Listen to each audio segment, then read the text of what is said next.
It was their round building that's shaped like records.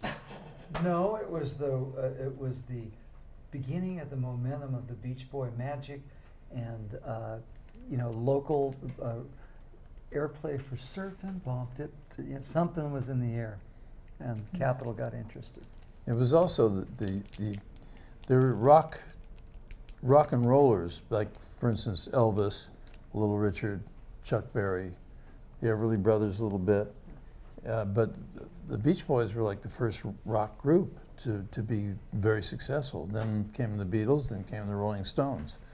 So you know, we were at the beginning, as you said, a wave. We were at the beginning of a big wave of a huge expansion of the record business, a huge expansion of the radio business.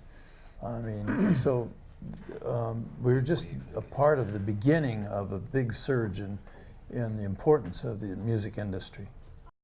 No, it's always a pleasure and a surprise when your song becomes a hit. We were very happy. Yeah. Yeah. Oh, yeah.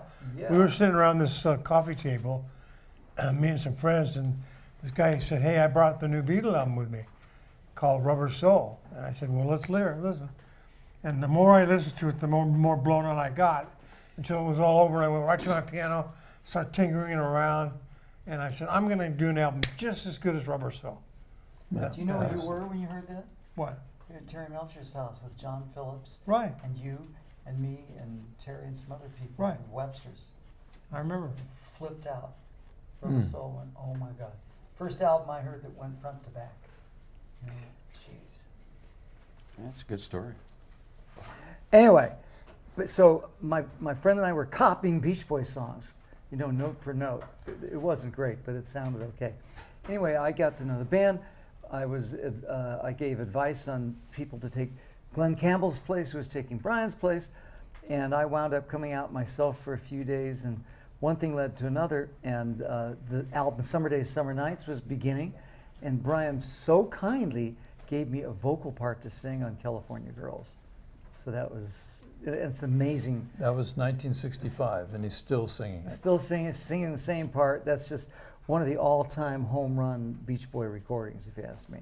And not because I was on it, maybe a little bit. No, not, I'm just kidding. It's a great recording. Yeah, Good Vibrations. Brian had this amazing track, and I was able to write the words for it and came up with an idea. I'm picking up good vibrations. She's giving me the excitation, which paraphrased kind of worked around the bass part that Brian came up with, which was brilliant.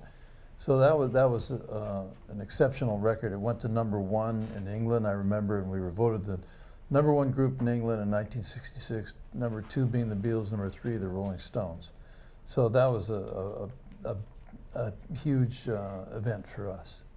California Girls. That's just what I was thinking. I had a thought, California Girls. Trying to figure out which song it is that we're most proud of, and I think it's probably California Girls. I'm just taking a guess.